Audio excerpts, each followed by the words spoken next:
Basta kay Sir Rojan, ibang klase. Let's go! Okay, welcome ulit sa ating klase. Ang pag-uusapan natin ngayon ay tungkol sa standard costing system. Ano nga bang ibig sabihin ng standard, no? At bakit ba natin ginagamit ang standard costing system? Paano nga ba natin ito sineset pagdating sa paggamit ng materials, labor at production? At papaano kung halimbawa hindi natin na-meet yung standard, anong tawag natin sa pagkakaiba ng actual at yung standard? Okay, sige, let's go! Okay, so again, ang topic natin ngayon ay tungkol sa standard costing system. Yan. So more on theories muna tayo ngayon. Ihiwalay natin na lecture video yung problem solving, more on variance analysis ng materials, labor, overhead, etc. Pero ngayon, introduction lang muna tayo. Ano ba ang ibig sabihin pag sinabi nating standard costing system? So, kung matatanda natin doon sa lecture video natin about job order costing, pag sinabi nating standard, isa siyang benchmark of performance. Yan. So parang ito baga yung ito yung basehan kung ikaw ba ay nakapag-perform ng maganda or hindi maganda. So benchmark of performance ito. Yan. So dito pinagbabasehan kung ang isang manager ay sumusunod sa standard na sinet ng management para makatulong sa pag-evaluate ng performance.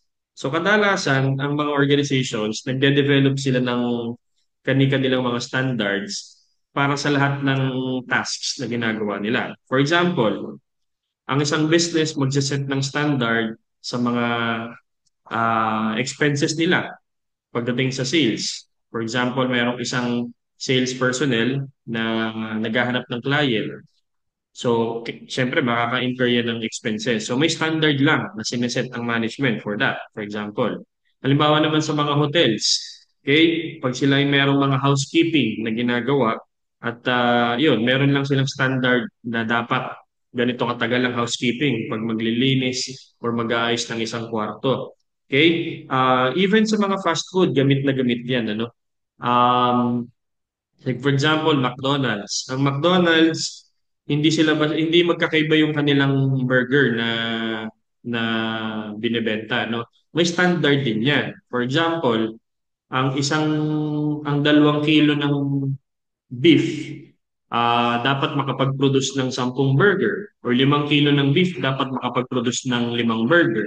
Okay, 1 kilo ng beef ay 5 burger, yun nga. Tapos meron din yung number of pickles. Hindi yan basta-basta depende kung ilan ang matripan ng empleyado, no?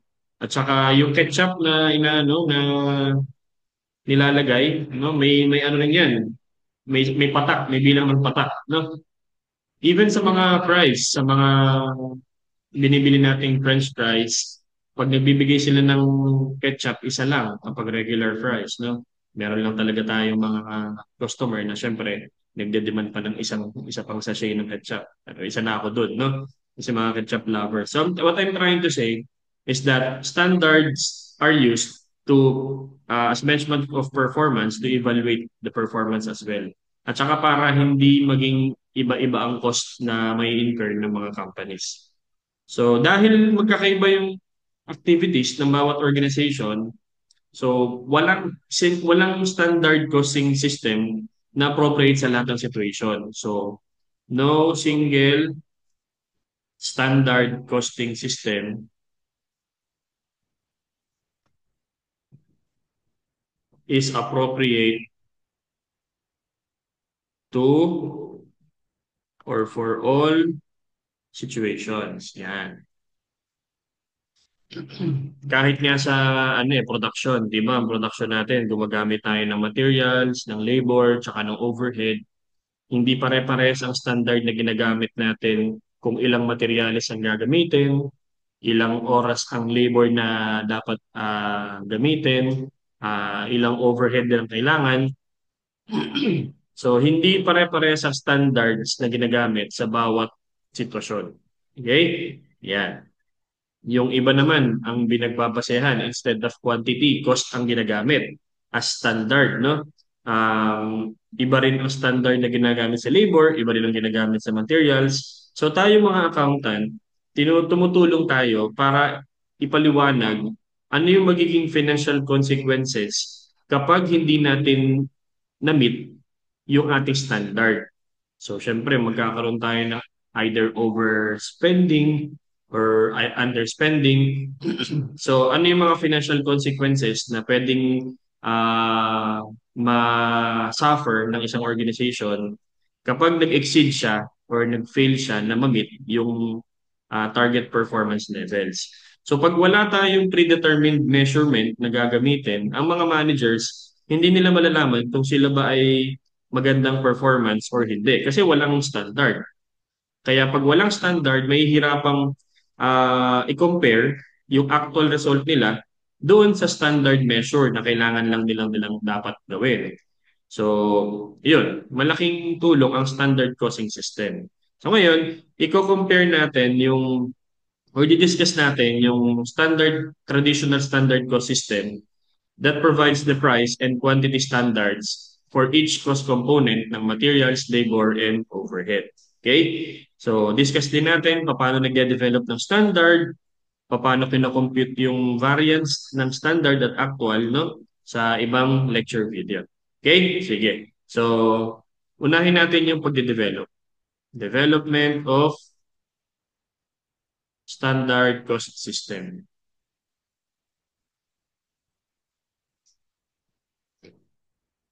Yan. So, although ang mga manufacturing companies ang originally gumagamit ng standard cost system, hindi na lang din sila ang gumagamit ito kasi pati mga service organizations tsaka yung mga not-for-profit organizations, gumagamit din sila ng standards. So, mapa manufacturing, mapa service, mapa not-for-profit. So, nagamit din sila ng concept ng standard. Uses standard cost system. Yan. Baka kasi pag sinabi nating standard cost system, ay, pang manufacturing lang yan. Hindi po. Yan ay gumagamit din ng mga service at saka yung mga not-for-profit organizations. So, ang standard cost system, tinatrack niya yung standard and actual costs sa accounting records. Okay? So, it tracks both standard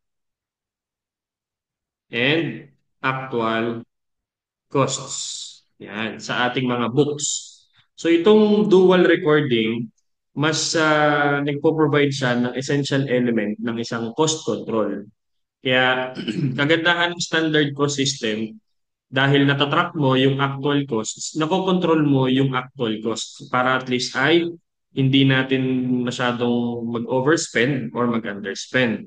So, meron tayong pagko-comparean ng actual cost dun sa ating standard. So, kaya naman itong mga standard cost systems na to, gumagamit yan ng standards.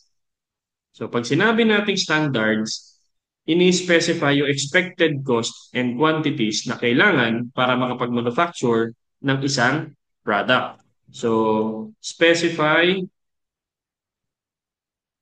the expected costs and quantity needed to manufacture a single unit of product. Yan. So pag nagsiset tayo ng standard, ibig sabihin nun, sinasabi natin kung magkano lang dapat ang magastos at ilan lang dapat ang magamit na materyales sa pagpuproduce ng isang product. Yan. So, this involves judgment. Okay? Hindi siya parang applicable sa buong industry or sa lahat ng company. So, pag nagde-develop tayo ng standard, gumagamit tayo ng judgment. Developing a standard involves judgment. Yan. Ibig sabihin, discretion ng management based on pwedeng historical data kung ano yung nagagastos nila, ilang quantity ang nagagamit nila. So it's a matter of judgment and practicality para ma-identify yung mga material types and labor types, yung quantity, yung price, and how they behave. So again, there's no general rule for this. It's a matter of judgment and practicality. Yan. Based on the discretion of the management pag nagde-develop tayo ng standard.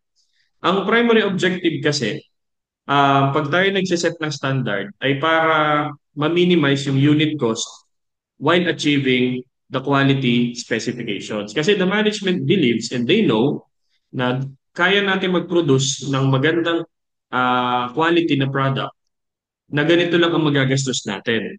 Sasabihin ng management, dati nga, nakakapag-produce tayo ng ganito lang ng gantong ginagastos lang natin sa isang product. So naniniwala kami na we can still achieve a certain quality specifications while minimizing the unit cost. So the objective of this, of the primary objective is to minimize unit cost while achieving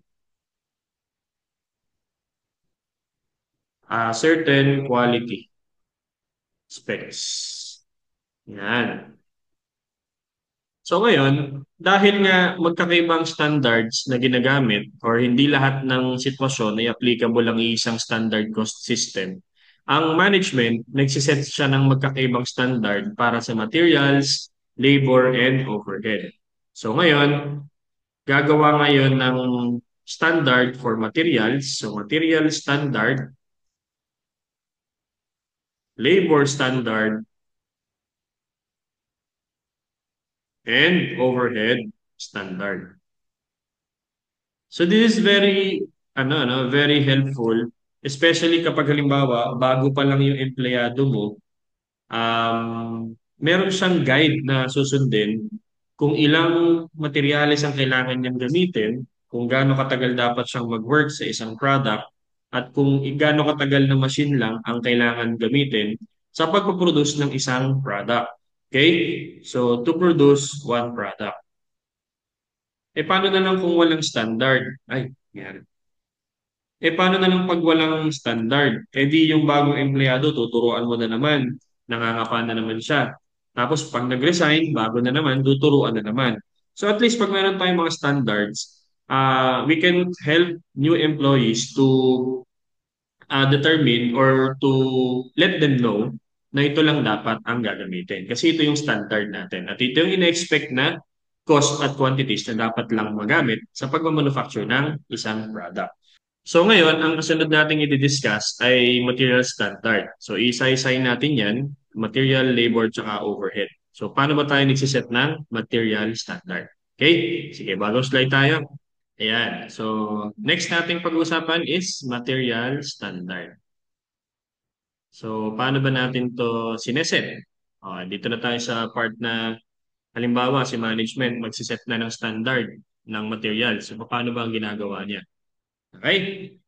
So the first step, pag magde-develop tayo ng material standard, is to alamin natin at ilista natin yung mga specific direct materials na kailangan para makapag-manufacture ng product. So, identify and list the specific direct material needed. So, ano-ano bang mga kailangan mong materyales para makapag-produce ng isang product? Tapos itong listahan na to, itong list na to, available to generally sa product specification document prior to the initial production. So bago magsimula ang production, meron munang product specification document na ginagawa. So available on product specification document. So bago mag-start ng initial production. Okay? Yan. Kasi pag wala itong product specification documents, yung material specifications, yung kailangan ng materials, malalaman mo yan kapag nag-observe ka pa ng production area, nagtanong ka ng mga production personnel, in-inspect mo yung mga material requisitions, yan, nire-review mo pa yung mga cost accounts. So medyo ano siya, medyo matagal, no? Pag wala kang product specification document. So at least pag meron ka na yan, na madali mo nang malaman kung ano yung kailangan mong materyales. So meron tayong apat na bagay na kailangan alamin tungkol sa materials na kailangan mo. So, four things must be known.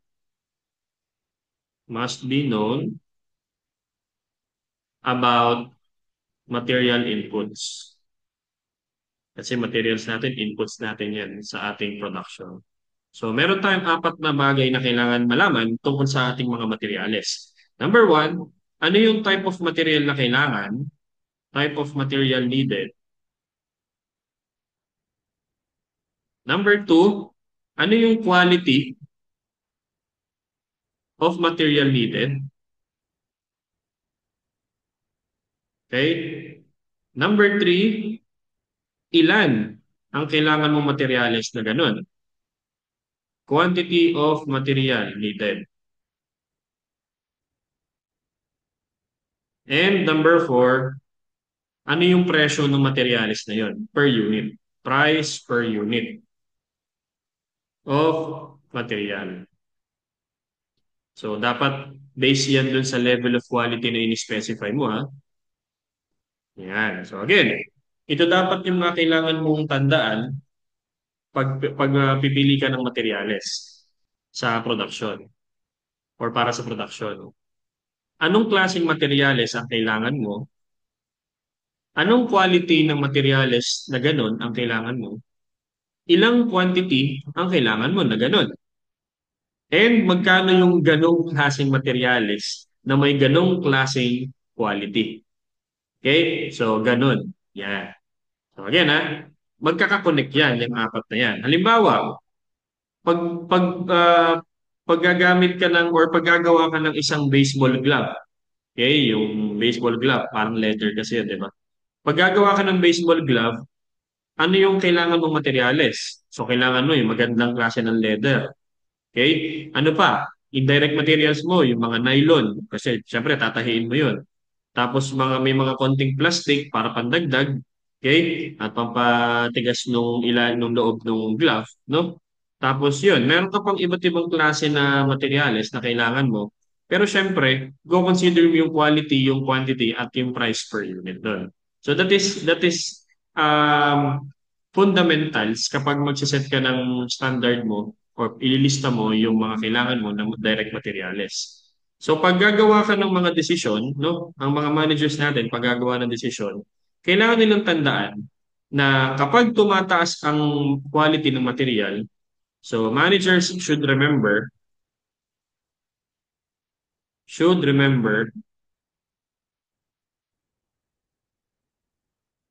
kapag tumataas ang quality ng materials natin na kailangan, tataas din yung presyo niya. Okay? So, yung desisyon, kailangan balansehin niya yung materials na kailangan niya. Kailangan balansehin niya yung desisyon doon sa gusto niyang maging quality at kung magkano lang ang kanyang presyong tolerable. Okay?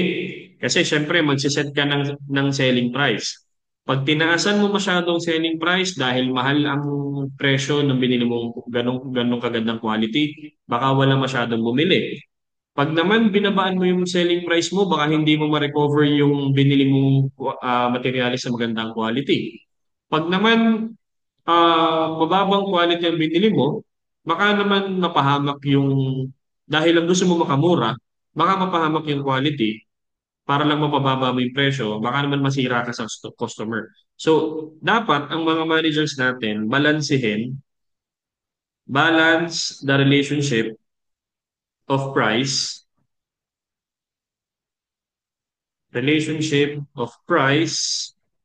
quality, and projected selling price. Yan. So, mahirap kasing puro quality ang nasa isip. Di syempre, malaki mataas din ang presyo niyan. Mahal yan. Hindi, babawin mo na lang sa selling price. O baka naman hindi masyadong kayanin ng mga customers mo. So, there should be a balance between the relationship of price, quality, and projected selling price para ma-meet mo yung objective ng company. So dito papasok na naapektuhan ngayon tuloy yung mix of materials, yung yield of materials, yung finished good quality, tapos yung quantity ng finished products mo din. Tapos yun nga, yung product saleability. Yan. So ang quantity at yung cost, nagkakaroon yan ng direct function sa quality decisions ng mga managers. Okay? Yan. So pag nakapaggawa ka na ng mga specifications, ang tawag natin doon is bill of materials. So karamihan sa mga products, kailangan nila ng multiple material inputs. Kasi syempre, bibihira yung companies na isang klaseng product lang ang kailangan nila sa production. Marami sa mga companies na nagpo-produce, hindi lang isa. So, more than one. So, may dalawa, may tatlo. Kapag ang mga products na pinoproduce ng bawat company ay nangangailangan ng maraming klaseng direct material, um, gagawa ang company ngayon ng bill of materials. So, if direct material, and then, if multiple direct material is needed,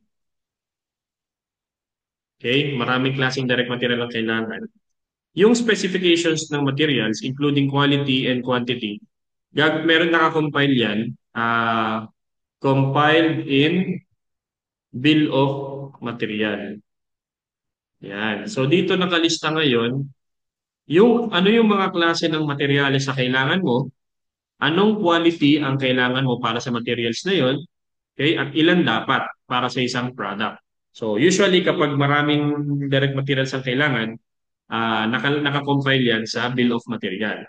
Okay, halimbawa, pag gagawa tayo ng isang mountain bike, ang bill of material kasi isang pirasong papel yan. Halimbawa, pag gagawa tayo ng isang mountain bike, ano yung mga kailangan nating materyales? Madami, syempre. Meron ka diyang wheels, no? Syempre, may wheels na front at saka back. Minsan magkaiba pa 'yun. Yung ano nun, yung klase kasi hindi pare minsan magkaibang klase ng gulong na kailangan mo sa harap at likod. So yung wheels ng bike, tapos yung brakes, hindi pwedeng walang brakes. Baka tumalsik ka niyan. Handlebar, yung parang manibela ng bike. Okay? Yung stem, para mag-connect yung mga gulong at saka yung upuan. Meron pang mga seat, yung upuan natin. Siyempre, yung pedal at saka yung frame. Yan. So, imagine, ganyan karami ang materials na kailangan mo para makapag-produce lang ng isang mountain bike. So, dahil mahirap mag-set ng standard kapag marami, gagawa ka ng bill of materials. So, dito sa bill of materials, nakaspecify dyan kung ilan yung quantity na kailangan mo. Tapos, anong klaseng quality ang kailangan mo? Okay, halimbawa itong handlebar, gusto mo stainless steel. Okay, halimbawa itong ating pedals dapat ay rubber. Tapos yung frame mo, gusto mo fiberglass, etc. So, yeah, nakaspecify sa bill of materials yung quantity, yeah, at saka yung quality na kailangan mo para sa mga materials. So ngayon, pag i-convert mo na itong mga quantities, so, di ba, nandito nga yung bill of materials na nakalagay dyan yung quantity tsaka yung quality. So, ngayon, i-convert itong quantities mula sa bill of materials into costs para malaman kung magkano ang kailangan nilang budget, no? So, para makapaggawa rin sila ng allowance for normal waste, no, of components. So, ngayon, from there, gagawa ka na ng standard quantity. Standard quantity. Makakapag-develop ka ng standard quantity, makakapag-develop ka ng prices. So ngayon, makakagawa ka na ng standard materials cost or material standard para sa isang product. Yan. Material standard. Okay? So, mula dun sa pag-specify mo ng mga kailangan mong materials, gagawa ka ng bill of materials, and then i-convert mo itong bill of materials, lalagyan mo na ng costing yan, dito na papasok yung ating purchasing department. Yan, kasi siya ang bibili. And then, malalaman mo na kung ilan yung standard quantity tsaka standard cost para sa isang product. And then from there, makakapag-set na ng material standard ang ating management sa pagpuproduce ng isang mountain bike. Okay? So, yun yung paano tayo mag-develop ng materials standard. So, masunod naman natin is labor standard. So, para hindi masyadong mahaba yung ating video, no? At para makapahinga rin yung mata mo, at yung isipan mo, yung labor standards tsaka yung overhead standards, ilalagay natin sa isang separate lecture video. Okay? So ngayon, unawain mo mabuti kung paano ba nagsimula ang standard costing at kung paano mag-develop ng material standard. Okay? Sige. Again, tatandaan natin lagi, mag-aaral tayo mabuti at ingat tayo palagi. Bye-bye!